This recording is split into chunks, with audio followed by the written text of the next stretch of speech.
김연아입니다. 김연아 의원님 여유가 있어요. 그죠? 네, 여유가 있고 네. 얼굴도 더더 예뻐지고 계세요. 지금 그러고 계십니다. 자, 서울시장 여야 서울시장 부산시장에서 분위기가 괜찮구나. 김연아 위원의 표정을 보면 알 수 있어요. 추세가 어떻습니까? 예, 뭐 제 표정에 나와 있는 건 아니고요. 나와 있어요. 그래요? 그런 건 아닌데, 일단 뭐 지지율이 계속 격차가 유지되는 가운데서 나오고 있으니까 저희로서는 탄핵 국면 이후에 또 정당 지지도도 그렇고 네. 뭐 이만큼 회복한 적이 있었나라는 생각이 들 만큼 되게 가슴이 벅찹니다. 그런데 가슴 벅찬 마음과 동시에 좀 두렵습니다. 왜냐하면 저희가 잘해서 이거 받는 지지율이라고 생각하지 않아요. 집권 여당이 지금 너무 국민들을 실망시키고 있기 때문에 거기서 오는 반사이익이 저는 절반 이상이라고 생각해서 이렇게 민심이 돌아서면 무섭구나라는 그런 겸허한 교훈 아래 사실 좀 두렵습니다. 네. 민심은 참 무서워요. 무섭죠. 그리고 이게 ARS 조사와 대면 조사가 좀 다르기 때문에 뭐 추이는 일단 국민의힘이 우세한 상태가 지속되고 있는 건 맞는 것 같습니다. 그리고 집권 여당의 부동산 정책 특히 이 부분에 실망한 20, 30대가 국민의힘 지지율이 높아진 것도 사실인 것 같습니다. 네. 그런데 이 대목에서 오세훈 후보나 박형준 후보나 이건 후보 본인이 부동산과 관련된 많은 문제 제기가 되고 있고 네. 그리고 또 하나는 저는 정말 이상한 게 그 문제 제기에 대응하는 방식이 쿨하지 않아요. 네, 그래서 이기고 있는데 왜 쿨하지 않을까? 이게 저로서는 약간 미스테리? 오세훈 후보는 좀 미스테리, 박형준 후보는 많이 미스테리. 뭐 이렇게 지금 바라보고 있는데 이건 비슷한 심정으로 보고 계시더라고요. 네. 내곡동 땅 얘기로 땅 얘기를 안 할 수가 없는데요. 지난 주말에 KBS에서 내곡동 땅 측량하는데 하얀색 바지와 선글라스를 낀 키 큰 분 하면서 오세훈 후보가 직접 왔다는 분의 증언을 보도했습니다. 근데 국민의힘 오 후보 측에서는 악의적 허위 사실이라고 즉각 고발하겠다고 했는데 이 보도 어떻게 보십니까? 일단 뭐 오세훈 후보는 거기에 간 적이 없다고 얘기를 하고 있고요. 예. 그다음 또 하나 측량에 오세훈 후보가 거기에 간 적이 없다고 얘기하고 있으니까 거기에 만약 갔다면 이건 좀 심각한 거죠. 근데 뭐 일단 그러니까 뭐 갔다면이라고 가정을 하더라도 하여튼 네. 본인이 안 갔다고 하니까 뭐 저희가 그걸 가정에 비추어서 대답할 일은 아닌 것 같고요. 예? 만약에 그 자리에 있었다고 하더라도 측량에 직접 관여했다는 게 뭐죠? 아니 측량하는데 갔다는 거죠. 아니요. 근데 거기 만약에 참석하면 뭐가 문제가 되는 거죠? 측량이라는 게 측량이 뭔데요? 여기서 그게 아니라 지금 문제가 되는 건 이런 겁니다. 처음에 내곡 땅 셀프 특혜 의혹이 터졌을 때 그때 오세훈 후보가 땅이 어디 있는지도 몰랐다. 그렇게 얘기했어요. 그러니까 제가 말씀드렸잖아요. 안 갔다는 거고 땅을 모른다는 거고. 근데 지금 아까 부동산 투기 의혹에 대해서 자꾸만 뭐가 나온다고 하시는데 사실은 이거는 한 건이에요. 내곡동의 상속받은 땅에 대한 보상 내용이었는데. 자, 이 부분 부동산 전문가 김연아 위원께서 좀 자세히 설명해 주시겠습니다. 처음에는 셀프 보상이라고 얘기를 했어요. 근데 그건 말이 안 되는 거죠. 보상이라는 거는 오 후보가 서울시 돈으로 보상한 게 아니지 않습니까? 그러니까 이건 셀프 보상이라고 하는 거는 저는 일단 말이 잘못됐다. 그리고 일종의 프레임도 이건 잘못 건 프레임이에요. 그랬더니 이제 이게 약하니까 뭐라고 얘기하냐면 여기 이 땅에 대해서 이제 이걸 해명하는 과정에서 오 후보가 처음에 연도를 잘못 얘기를 했죠. 그랬더니 말 바꾼다고 얘기를 하면서 이제 거짓말 프레임을 막 섞고 있어요. 그런데 여기서 우리가 봐야 되는 건 뭐냐면 이 땅에 대해서 사전에 개발 정보를 알고 토지를 매수한 거냐. 투기를 목적으로 첫 번째.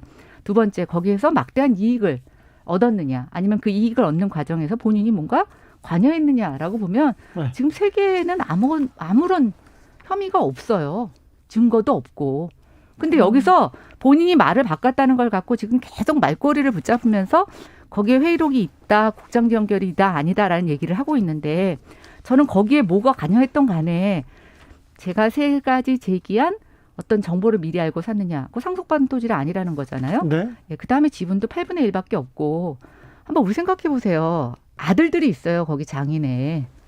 이 상속받는 땅에 대해서 누가 제일 관심을 갖고 거기에 참여를 하겠어요. 아들이지 사위는 아니에요. 아니네. 지분도 8분의 1밖에 안 되는 거고. 자, 네, 우선 몰랐다, 존재 자체를 몰랐다 이렇게 얘기를 했어요. 그런데 2008년, 그다음에 2000년, 2008년에 그 재산 신고 때 그 땅이 들어가 있어요. 그러면 우리 오세훈 후보는 재산 신고를 하면서 그 땅이 들어갔는지 안 들어갔는지 안 보고 했다는 거잖아요. 그러니까 존재 자체를 몰랐다는 게 일단 거짓말임이 밝혀진 거고요. 이거는 오죽하면 조선일보에서도 사실이 아니다 이렇게 썼더라고요. 그다음에 두 번째는 안철수의 저주, 단일화 과정에서. 오세훈 후보가 내곡동 문제로 후보를 사퇴할 수도 있다. 민주당이 더 많은 자료를 가지고 있는 것으로 알고 있다.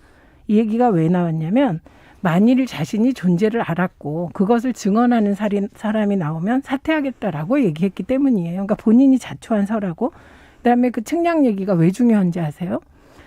저는 그전에는 셀프 특혜는 뭐 없었나 보다. 근데 두 가지 때문에 의혹을 갖게 됐어요. 하나는 내곡동 그 그린벨트 풀어진 지역의 지도를 보니까 6747님께서 내곡동 그린벨트 해제 관여 여부가 중점 사항 아닌가요? 이렇게 지금 그 물어봅니다. 얘기하고 있는데요.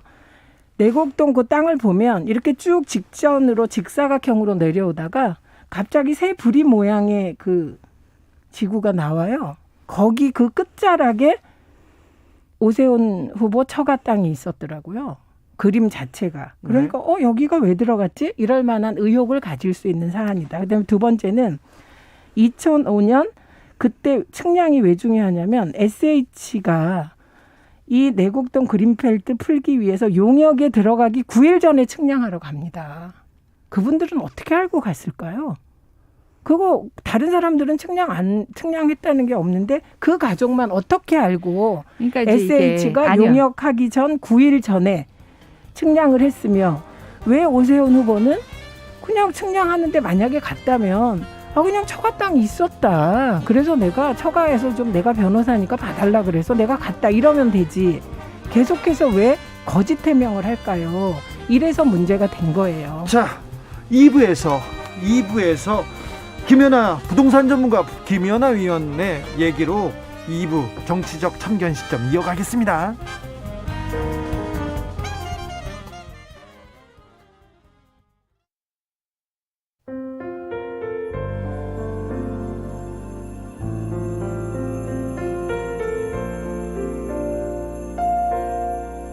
KBS 라디오 연중기획 희망충전 대한민국 423번째 이야기. 안녕하세요. 아나운서 이연주입니다. 13살 동은이에게 작년 한 해는 유난히 힘들었던 해로 기억됩니다. 코로나19로 아빠가 일자리를 잃고 말았고 부쩍 다툼이 늘어난 부모님은 이혼을 하셨습니다. 그렇게 집을 나간 엄마가 그리워질 때쯤 동은이에겐 또 한 번의 충격이 찾아왔습니다. 극단적인 선택을 시도하는 아빠를 직접 목격했던 동은이. 다행히 아빠는 목숨을 건졌지만 동은이는 여전히 두려움에 떨고 있습니다. 아파서 누워있는 아빠와 ADHD 진단을 받은 동생을 지켜주고 싶지만 아직 어린 동은이가 이 모든 걸 감당하기엔 너무 벅찹니다. 동은이가 모든 시름을 내려놓고 가족들과 행복한 꿈을 꾸며 살아갈 수 있도록 여러분의 따스한 응원이 필요합니다. 코로나19 여파로 사례자와 취재팀의 안전을 위해 사연으로 대신 전달합니다. 여러분의 따뜻한 손길이 희망의 빛이 됩니다. ARS 060-700-1580 060-700-1580 한 통화 3,000원으로 희망을 선물해 주세요. KBS 라디오 연중기획 희망충전 대한민국은 초록우산 어린이재단, 인탑스 주식회사 그리고 청취자 여러분과 함께합니다. ARS 060-700-1580 한 통화 3,000원입니다.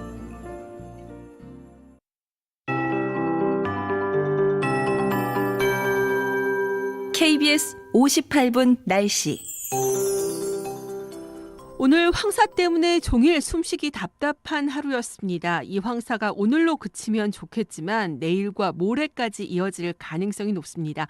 지금 전국 대부분 지역 황사특보가 내려진 가운데 이 황사로 인한 미세먼지 농도가 높게 오르면서 군산의 경우 1세제곱미터당 무려 1131 마이크로그램이나 되고요.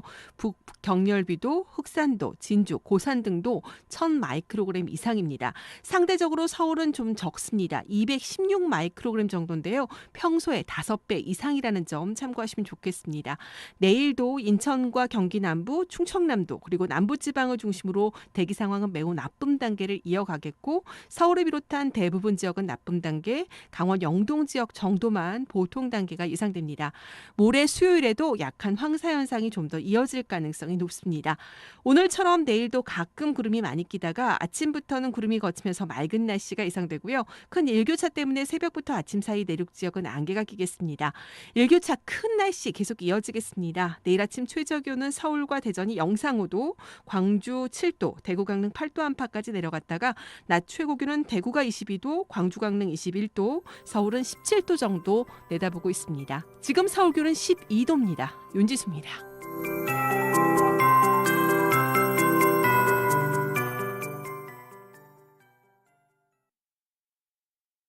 정성을 다하는 국민의 방송 KBS가 6시를 알려드립니다.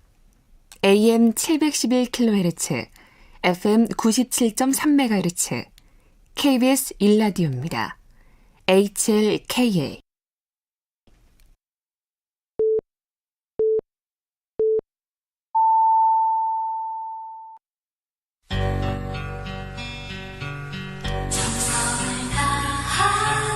정성을 다하는 국민의 방송 KBS 주진우 라이브 그냥 그렇다고요. 주진우 라이브 정치적 원의 시점 이어가겠습니다. 3327님께서 그렇게 오세훈을 깎아내릴 게 없으니까 와이프가 물려받은 땅을 가지고 국민들이 바보가 아닙니다. 민주당 추해요. 이렇게 의견 주셨고요. 2014님은 정치인 거짓말에 도덕성 문제가 많은 거 정말 심각한 문제인 거예요. 얘기합니다. 7609님께서도 여야 모두 정책 대결 좀 해요. 내곡동 의원, 도쿄 의원 뽑는 선거 아니지 않습니까? 얘기합니다. 자, 김연아 의원님. 네, 저는 내곡동 관련해서는 지금 본인이 아니라고 얘기하고 있고 또 명확한 증거라기보다는 일종의 추측성 의혹입니다. 그래서 아직도 드러난 게 없어서 여기에 대해서 더 이상 말씀드리고 싶지는 않고요. 반대로 오 후보의 문제 제기뿐만이 아니라 저는 박영선 의원과 관련된 특히 도쿄 멘션에 대해서 전혀 언론에서 언급되지 않는 것이 좀 이상하다 이렇게 생각이 됩니다. 일단 오 후보가 말을 번복을 하면서 그걸 거짓말이라고 한다고 하면 저는 똑같은 프레임으로 봤을 때 그럼 박영선 후보도 거짓말을 한 거예요. 왜냐? 매각한 게 아니죠. 매각 중이죠.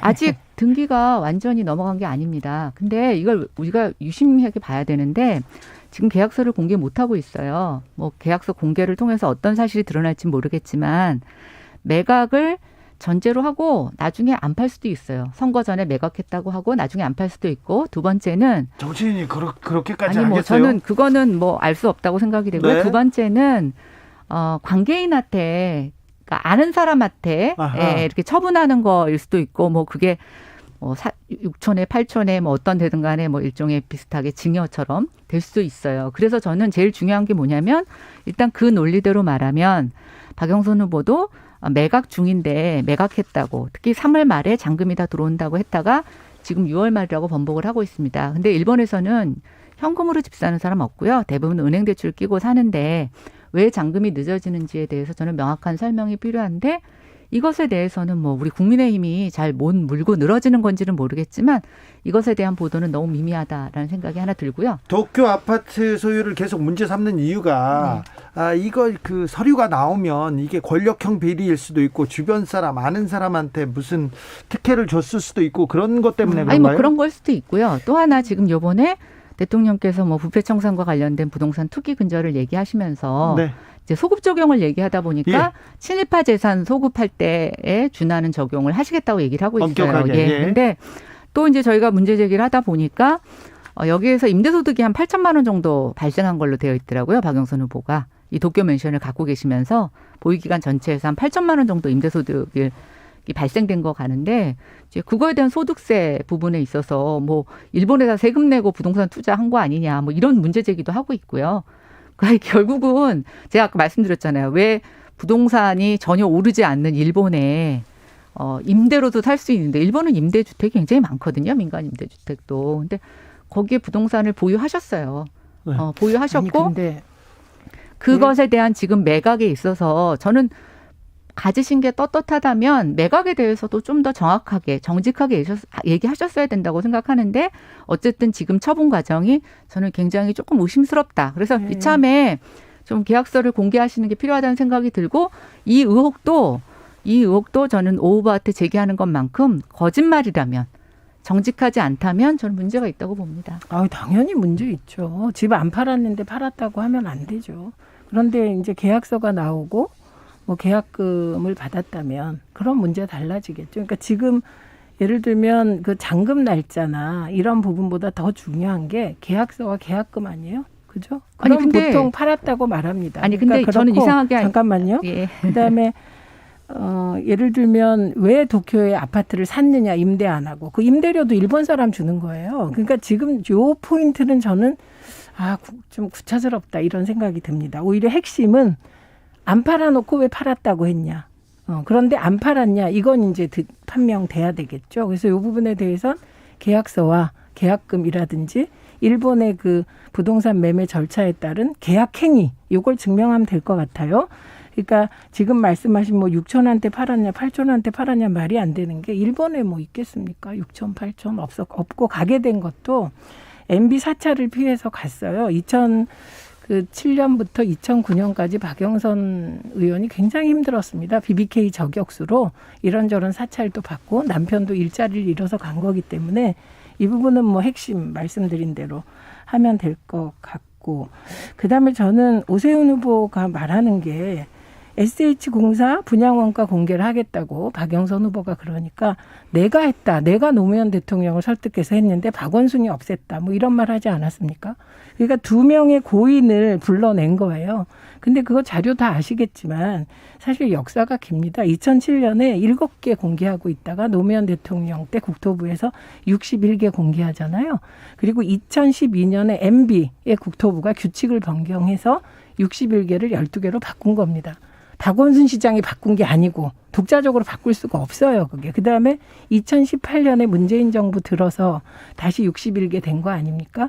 거기에 박영선 후보가 추가로 자기가 보기에 핵심인 하도급 계약서 등등 몇 개를 더 공개한다는 얘기거든요. 근데 저는 이 대목에서도 아무리 박원순 전 시장을 폄훼해도 그렇지 박원순 전 시장이 없앤 건 확실히 아니거든요. 그런데 왜 자꾸 그렇게 사실이 아닌 걸 페북에 그러니까 공개적으로 말씀하시는지 이 부분은 좀 즉시 시정하면 될 것 같은데 제가 보기엔. 그 내용은 저도 좀 사실을 네. 정정할 내용이 있는데요. 뭐를요? 제가 그 당시에 SH 분양가 심의위원을 했기 때문에 저는 부동산 전문가 김연아 나왔습니다. 예, 아니요. 네. 거기에 제가 직접 참여를 했었기 때문에 압니다. 근데 그때 당시에 박원순이 없앴다 사실일까요? 아니요. 제가 말씀드릴게요. 그거 먼저 핵심만 좀. 국토부는 30개를 공개를 합니다.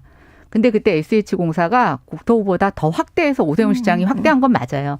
그런데 박원순 시장이 되면서 사실 유야무야 됐어요. 왜냐하면 공개할 수 있는 물건 자체가 많지 않았어요. 그래서 내부적으로 아마 조금씩 이게 너무 복잡하거든요. 그리고 실제로 공개했을 때에 그렇게 우리가 아는 것만큼 실익이 거둬지지 못한 부분도 있어요. 그러나 이제 팩트는 뭐냐면 오세훈 후보는 그 당시 국토부보다 훨씬 더 확대해서 이걸 적극적으로 했던 건 사실이에요. 하려고 했다. 네, 아니요, 했어요. 하고 그 당시로는 아주 엄격하게 했어요. 그러다가 이제 시장이 바뀌면서 분양 물량이 별로 많지 않고 아마 박원순 시장은 분양 아파트 공개보다는 도시재생 이런 쪽에 관심이 많았기 때문에. 잠깐만요. 근데 박원순이 없앴다가 사실 아니 없앴다가 아니라 아마 아니죠. 아니 그거는 제가 확인을 못 해봤는데. 그러면서 이제 MB 정부 때 줄이잖아요. 줄이면서 네, 서울시가 그걸 균형을 했을 수는 있어요. 네, 61개를 12개로 그러니까 줄이고 줄일 때 그 국토부 규칙이 바꾸면 서울시는 그걸 근데 따를 이제 수밖에 재밌는 없는 건 아니죠. 거죠. 서울시는요. 국토부가 정한 모든 법에 조례를 통해서 서울시보다 더 강력하게 모든 용적률 규제나 이런 걸 해요. 그런데 박원순 시장은 그거에 한해서는 국토부를 그냥 준용한 거니까. 아니 잠깐만요. 평상시에 그러면 본인이 하던 것보다는 후퇴한 거죠. 아니요. 박원순 시장이 평상시에 분양원가 공개에 어떤 입장을 취했는지는 우리가 지금 자료가 저는 없습니다. 근데 중요한 건 오세훈 시장 후보는 박원순 시장이 없앴다라고 썼거든요. 그런데 그런 그거는 말꼬리 잡을 아닌 거. 문제가 그게 왜 아니고 말꼬리입니까? 아니죠. 그건 그러니까 아무리 고인이 그거는 됐어도 제가 거짓말을 하면 오세훈 안 시장님의 되죠. 내용을 좀 받아봐야 되겠지만 분명한 건 오세훈 시장은 국토부보다 굉장히 과잉해서 원가 공개를 했고 박원순 시장이 국토부를 받아서 동일하게 30개로 뭐 12개로 맞췄다고 하면 박원순 시장은 다른 거는 국토부보다 더 적극적으로 하는데 그거는 그 분양 이후의 원가 공개에 말씀이 대해서는 아니죠. 적극적으로 안 한 거죠. 아니 그거는 적극적으로 안 했다는 것과 박원순 시장이 바꿨다. 이건 무슨 말이냐면 국토부의 박원순 시장이 이게 지금 61개인데 과하니까 12개로 이거 규칙을 바꿉시다. 이랬을 때 없앴다고 말하는 거예요. 근데 이거는 서울시는 이미 그 60개를 하고 경위가 그렇지 있었는데 않습니다. 박원순 시장이 국토부를 핑계로 해서 줄였다고 하면 그건 후퇴한 게 맞죠. 아니죠. 핑계로 줄였다. 그거는 추측일 뿐이고 지금 드러난 절차의 사실은 이명박 대통령이 규제 완화를 하면서 줄인 거거든요. 그거를 박원순 시장에게 덮어씌워서는 안 되죠. 오세훈 아무리 시장은 고인이라도. 노무현 대통령 때 정한 규칙보다 더 오버해서 했어요. 아닙니다. 노무현 대통령 때 61개를 아니, 늘리는 건 여기까지 국토부 하죠. 규칙입니다. 여기까지 그리고 여기서 하죠. 거짓말하면 안 되죠. 아니, 우리가. 거짓말 안 합니다. 예. 아니 근데 이거는 자료가 나와 있는데요. 다시 한번 잘 확인해 보세요. 아닙니다. 제가 확인하고 왔습니다. 정치자분들께서 판단해 주시고요. 8019님께서 오세훈 후보는 정직해야 되고요. 다시 뉴타운 정책으로 서민을 좀 멀리 보내는 참상이 계속될 것 같습니다. 이렇게 얘기하는데 오세훈 후보는 이명박 시장의 뉴타운 정책을 적극적으로 좀 물려받았는데요.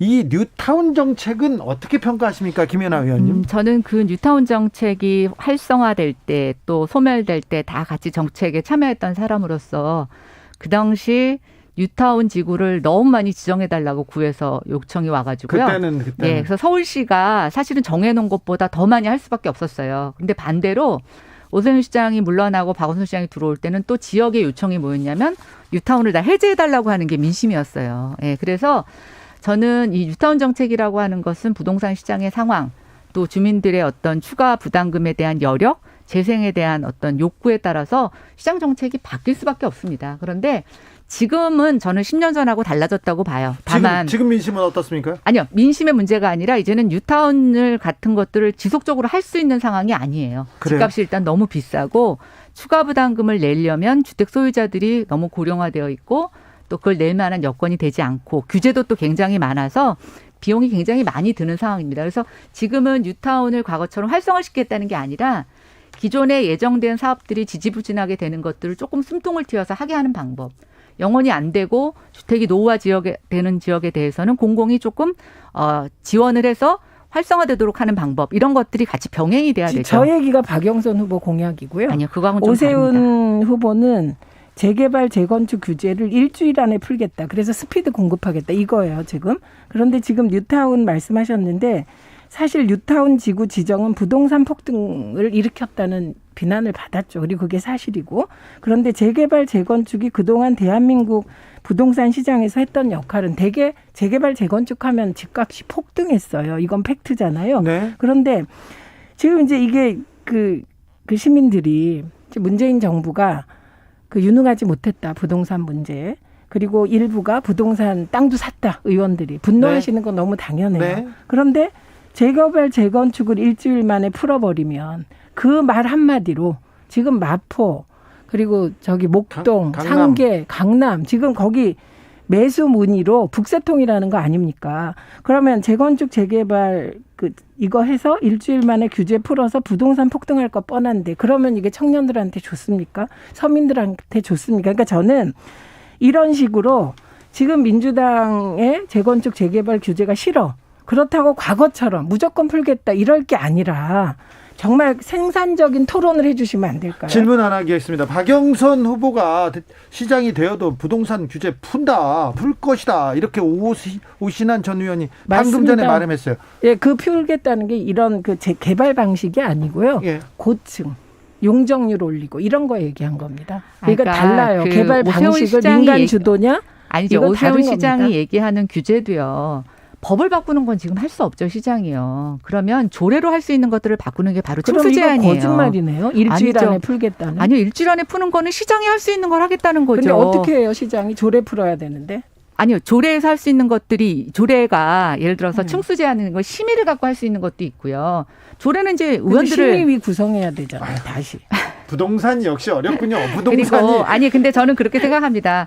박영선 후보가 첫 번째하고는 다르게 지금 점점 시간이 갈수록 재개발 재건축 규제에 대해서는 굉장히 대통령이나 국토부의 입장과 다른 입장을 보이는 건 사실이에요. 강력하게 얘기하고 있습니다. 네, 맞습니다. 예. 그래서 뭐 예를 저는 들면- 이거는 여태까지 박원순 시장이 국토부하고 다른 입장을 보여서 서울시를 이끌고 왔어요. 네. 박영선 후보 그렇게 할 수도 있겠죠. 그러나 지금과 같이 부동산 적폐에 대해서 대통령의 의지가 선명하고 또 그동안의 실패 정책에 대해서도 대통령이 뭔가 이걸 마무리하려는 이 상황에서 글쎄 선거를 앞두고 시장 후보가 조금 규제를 풀겠다고 하는 입장 자체는 좀 대통령의 정책 기조하고는 좀 달라보는 근데 모임이 저기 있어서 오해가 있으신데 이사 대책 보면 네. 거기에도 용적률 규제 풀겠다 이런 게 들어 있습니다. 근데 그거는 그래서 공공이 시행하는 걸 조건으로만 아니, 하고 있지 그러니까. 민간은 포함이 안 아니, 돼 있죠. 잠깐만요.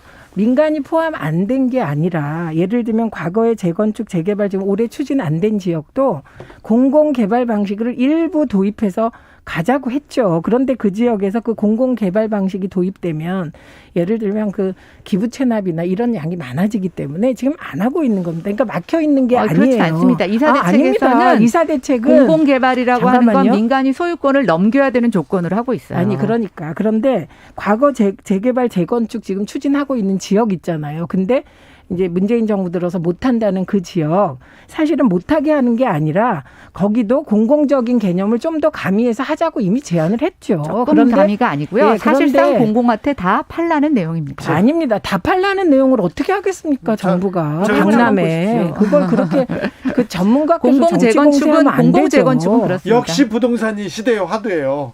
그리고 최민희 의원님은 오늘 저녁에 서울시장 후보 토론회에 직접 나가시면 굉장히 잘하실 것 같아요. 항상 저는 그러는데. 팩트만 봐요. 팩트만. 자,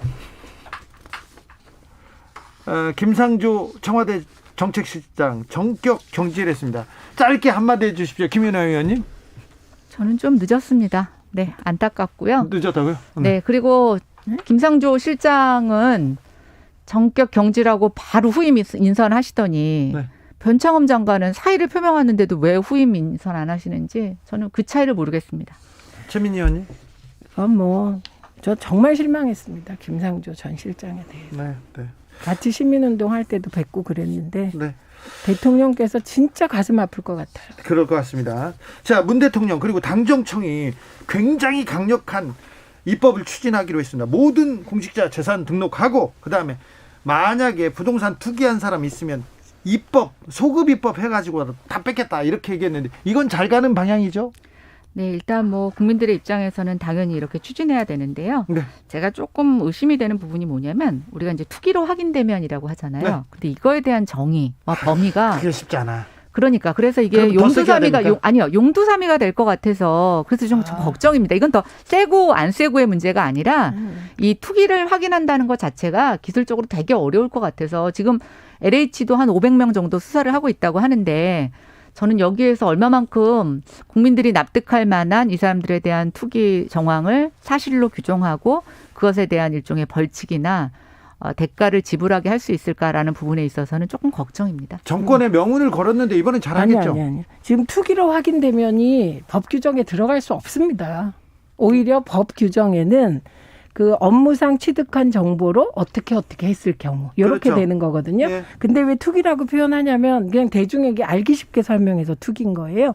그래서 저는 그 이번에 이 법안을 만약에 통과시키지 못하면 이해충돌 방지법과 이거 통과시키지 못하면 문재인 정부뿐만 아니라 민주당뿐만 아니라 대한민국의 미래가 없다고 생각합니다. 왜냐하면 국민들이 제가 이렇게 얘기를 해보면 유권자들이랑 요새 진짜 민주당 실망했다. 잘할 줄 알았는데 이게 뭐냐. 네. 막 이렇게 화를 내시지만 네. 그러면 국민의힘에 대해서 선뜻 마음은 열었냐. 그거 아닙니다.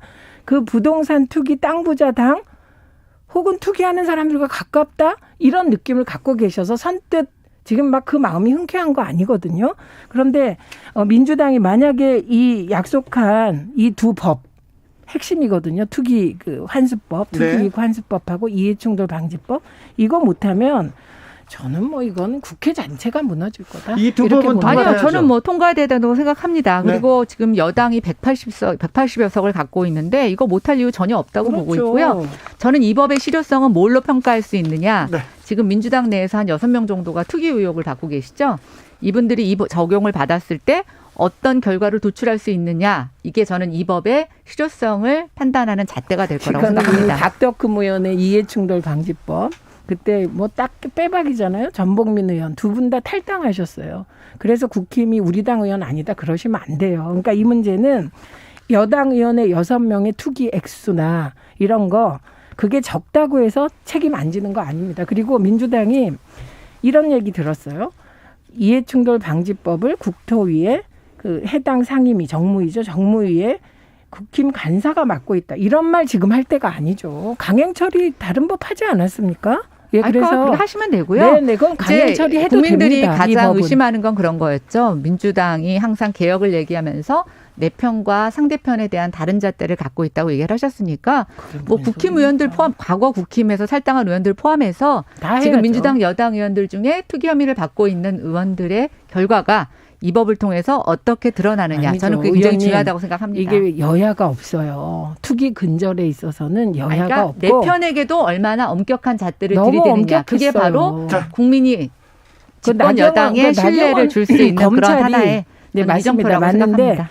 여야가 아니고 사이즈로 보면 야당이 훨씬 커요. 사이즈가. 이미 이게 아시아경제에서 보도까지 했죠. 제가 말씀드리는 건 여당은 사이즈가 작아요. 투기가. 그런데 그렇다고 해서 빠져나가려고 하지 마라. 그렇죠. 제가 그 말하는 정치적 거예요. 원의 시점 마지막으로 부산 얘기를 부산은요 30초씩 드릴게요. 30초. 부산은 어떻습니까, 김연아 의원님? 네, 뭐 부산 지금 보니까 자녀 입시 비리 의혹 같은 경우가 이제 박형준 의원의 그 일종의 친자식들이 아니라 재혼한 가정의 자녀 문제더라고요.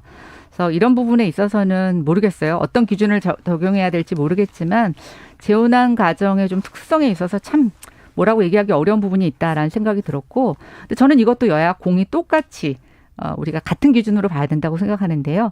지금 박형준 의원이었던 여러 가지 의혹에 대해서 뭐 굉장히 일일 의혹이라고 제기할 만큼 맨날 쏟아져 나오는데 김영춘 후보자도 지금 그 김봉원 씨한테 2억 5천만 원 수사한 걸로 약간 혐의를 받고 조사 중이시더라고요. 그래서 이것에 대한 수사도 조금 또 이것에 대한 의혹도 좀 명확하게 짚고 하겠죠. 넘어가야 되지 않을까. 그런데 이제 이 일정이 계속 미루어지면서 이것에 대한 팩트가 조금 드러나지 않고 있습니다. 그 여론조사 보면요. 박형준 의원 딸 홍대 입시 비리 의혹 관련하여 그 입학 원서 깔아. 그게 절대 공개하라. 다수가 동의하고 있어요. 네. 공개하라가. 그러니까 이것을 무시하시면 안 돼요. 말 바꾸시면 안 되고. 그다음에 중요한 건 박형준 후보가 말지 편집위원 했습니다. 네. 그때 박형준 의원과 지금 박형준 의원이 같은 사람인가? 그리고 저는 오세훈 후보도 저러다가 큰 처남인가? 지금 선거운동하는 건? 그러니까 김세훈이신가? 막 이런 생각이 들 정도예요. 그래서 후보는 정직해야 된다. 그러니까 잘못이 있어서는 그냥 그때 잘못 있었다. 이렇게 좀 쿨하게 해결하는 게 좋을 것 같습니다. 지금까지 정치적 원의 시점이었습니다. 최민희, 김연아 최민희 두 분 감사합니다. 고맙습니다. 감사합니다.